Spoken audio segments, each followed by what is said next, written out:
తెలంగాణ భాషా సాంస్కృతిక శాఖ సౌజన్యంతో హైదరాబాద్ రవీంద్ర భారతిలో మంగళవారం నిర్వహించిన వసుంధర విజ్ఞాన వికాస మండలి 32వ వార్షికోత్సవ వేడుకలలో స్థానిక కళాకారుడు సకల కళాకోవిదుడు బహుముఖ ప్రజ్ఞశాలి మ్యాజిక్ రాజా స్ఫూర్తి పురస్కారం అందుకున్నారు. ప్రముఖ కవి, రచయిత, సాహిత్య విమర్శకుడు, అనువాదకుడు, తెలంగాణ సాహిత్య అకాడమీ తొలి కార్యదర్శి, మేడ్చల్ జిల్లా అదనపు కలెక్టర్ ఏనుగు నరసింహారెడ్డి, కాలేజీ అవార్డు గ్రహీత కోట వెంకటేశ్వర రెడ్డి మ్యాజిక్ రాజాను షాల్వాతో సత్కరించి పురస్కారాన్ని అందజేశారు. స్థానిక లోకల్ ఛానల్లో తొలితరం న్యూస్ రీడర్గా, పాత్రికేయునిగా, కళాకారుడిగా రాజా బహుముఖ ప్రతిభ అభినందనీయమన్నారు. జాతీయ స్థాయి ఛానళ్లలో ఏ న్యూస్ రీడర్కు తీసిపోని విధంగా తప్పులు లేని భాషోచ్చరణ ఆయన సొంతమన్నారు.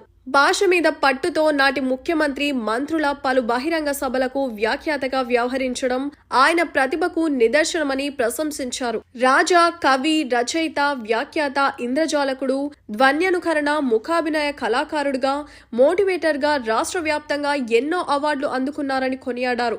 ఇంకా ఈ కార్యక్రమంలో వసుంధర సంస్థ వ్యవస్థాపక అధ్యక్షులు మధుకర్ వైద్యులు, కన్వీనర్ దేవి లక్ష్మి నరసయ్య, నిర్వహణ కమిటీ సభ్యులు తదితరులు పాల్గొన్నారు.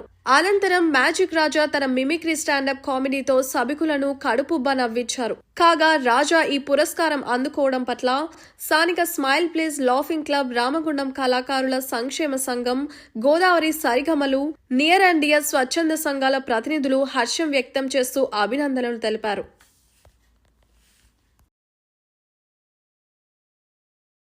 మధుకర్ వైద్యులు అంటే వ్యక్తిగతంగా చాలా ఇష్టం. ఎందుకు ఇష్టమో నేను సరిగ్గా చెప్పలేను. కొంతమంది కొన్ని విషయాలకి ఆన్సర్ సరిగ్గా చెప్పలేరు. విషయం తెలుస్తుంది కానీ రీజన్ తెలియదు.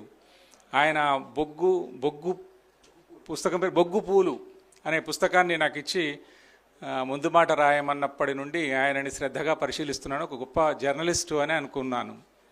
నిజానికి జర్నలిస్టు, రచయిత, కవి, తర్వాత గొప్ప ఆర్గనైజర్ అని కూడా ఇప్పుడు నాకు అర్థమైంది.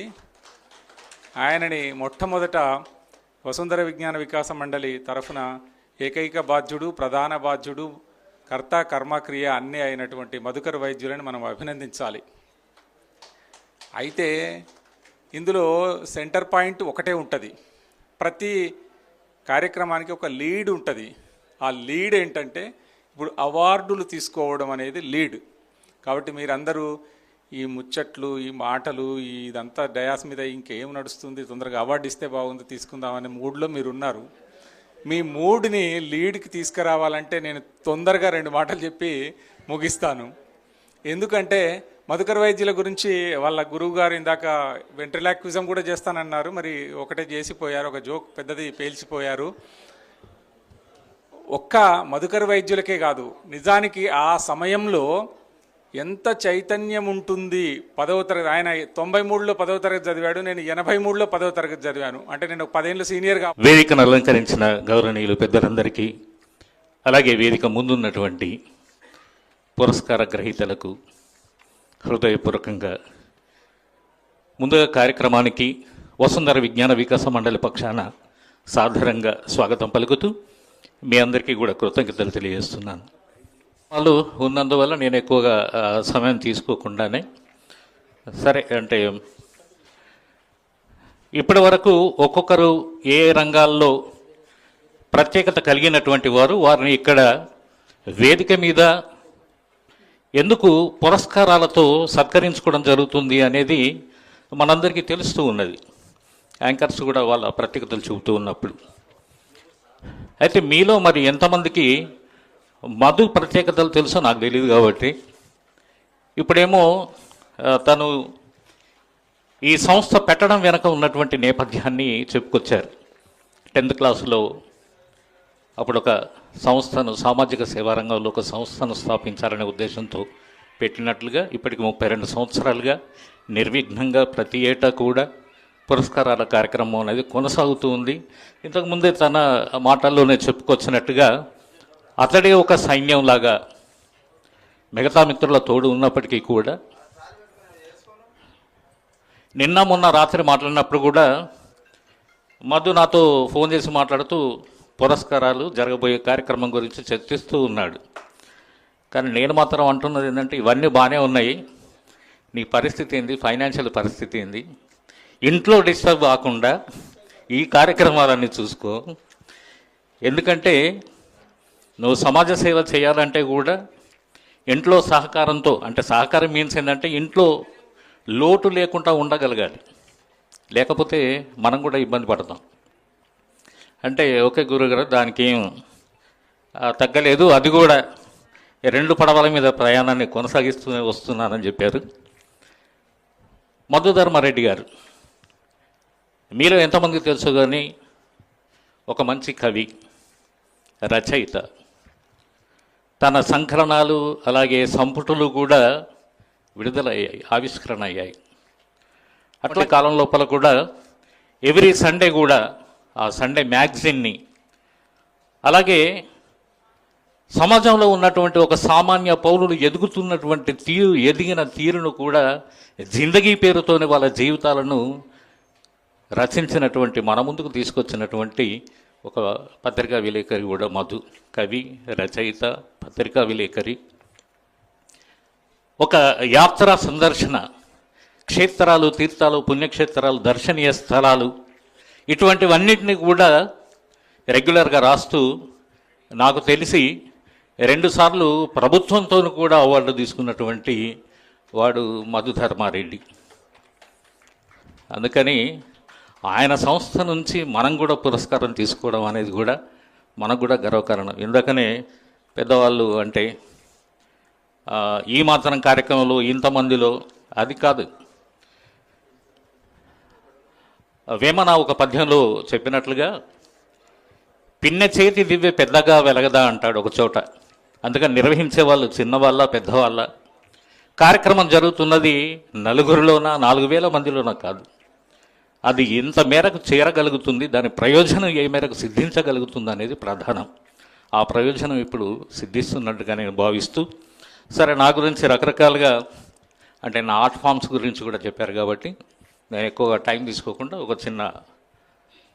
ఒక ధ్వన్యానుకరణ కూడా మీ ముందుంచి, ఎందుకంటే ఇప్పటివరకు ఆ పేర్లు రాస్తుంటే చాలా అవార్డులు ఉన్నాయి అవన్నీ కూడా. సరే, ఈ కార్యక్రమాన్ని ఉద్దేశించి స్వర్గీయ ఒకనాడు తన డైలాగ్స్తోనే సినిమా రంగాన్ని ఒక ఉర్రూతలూపినటువంటి ఆ రోజుల్లో డైలాగ్ కింగ్ రావు గోపాలరావు గారు. సరే, అంటే మన ఏజ్ గ్రూప్ చూస్తేనేమో ఇప్పుడు యంగ్ జనరేషన్ కంటే కొంచెం ఎక్కువ ఆ జనరేషన్ ఉంది కాబట్టి అటువంటి ఒక నటుని అనుకరించే ప్రయత్నం చేస్తూ,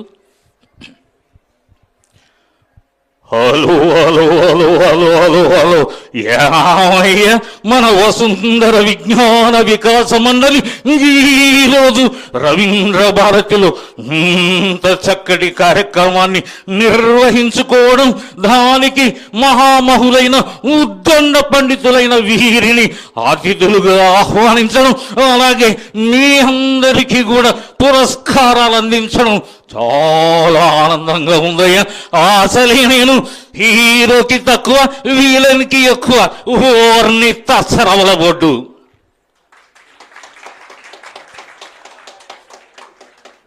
థ్యాంక్ యూ. ఈ గ్యాప్ అందుకే ఇచ్చా, అంటే మీరు చప్పట్లు కొట్టాలి కదా, వాళ్ళ కంటిన్యూషన్ ఉండదు వెంటనే అని కాసేపు గ్యాప్ ఇవ్వడం జరిగింది. సరే, సరదాగా ఒక జోక్ చెప్పుకుంటే ఎలా ఉంటుంది, ఎక్కువ టైం తీసుకోకుండానే.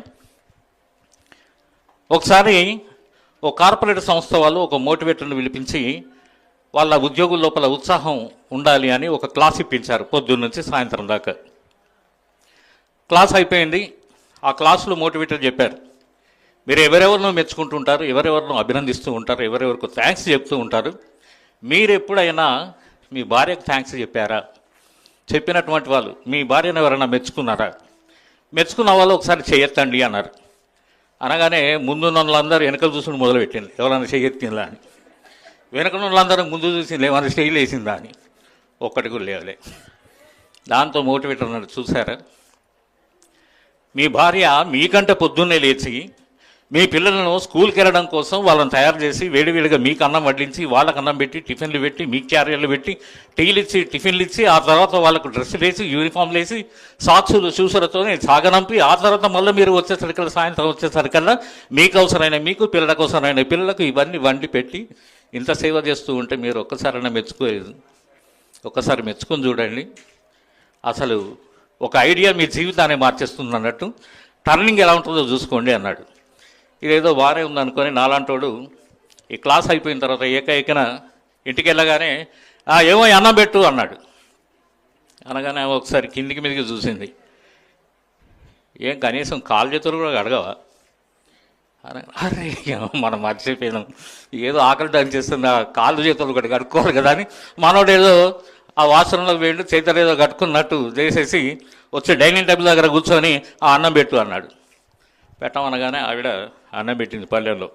దాంట్లో చెయ్యి పెట్టాడో లేదో, అది ఎప్పుడు వండిందో అన్నం చల్లగా, ఓ దగ్గర ముద్ద ముద్దగా, ఓ దగ్గర ఉడకగా, పలుకు పలుకుగా, నానా రకాలుగా ఉంది. మనోనికి అసలు సర్రన్న కోపం వచ్చింది. కానీ మోటివేటర్ ఏం చెప్పాడు, భార్యను మెచ్చుకోమన్నాడు కదా అని చెప్పేసి అన్న థ్యాంక్స్ చెప్పమన్నాడు కదా అని అన్నం ఒకసారి ముట్టుకొని, ఆహా ఇది అన్నమా, తెల్లగా మల్లె పువ్వులు లెక్క ఎంత ముద్దుగున్నది, అసలు ఇసుంటే అన్నం నా జిందగీలో తినలే అన్నాడు. ఒకసారి సీరియస్గా చూసింది.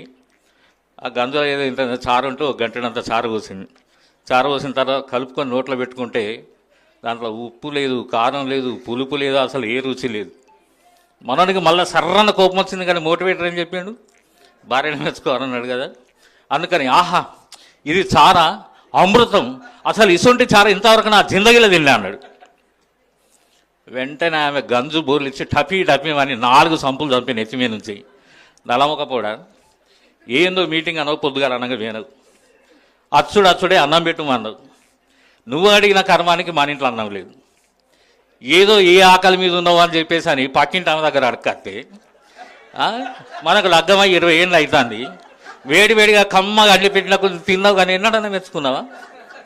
ఇలా పక్కింటి ఆమె దగ్గర అన్నం చారు పట్టుకరాగానే ఆ అన్నం తెల్లగా మల్లెపూలు లెక్కున్నది, ఆ చారు కమ్మగా అమృతం లెక్కున్నది అని టపీ కానీ బొడుసులు వచ్చేదాకా గందుకు సొట్టలు పడదాకా కొట్టింది. కాబట్టి దయచేసి యువర్ ఆనర్, మీరు ఎప్పుడన్నా మీ ఇంట్లో అన్నాలు కూరలు బాగున్నాయని మెచ్చుకోదలుచుకున్నప్పుడు ఇది మన ఇంట్లో కూరనా లేకపోతే పక్కింట్లో నుంచి తెచ్చిన కూరనా అని క్లారిఫై చేసుకున్న తర్వాత మెచ్చుకోవాల్సిందిగా మనవి చేస్తూ మీ నుంచి సెలవు చేసుకుంటూ. వీడియో చివరి వరకు చూసినందుకు ధన్యవాదాలు. ఇలాంటి మరెన్నో రాజకీయ వార్తల కోసం మన ఛానల్ సబ్స్క్రైబ్ చేయండి.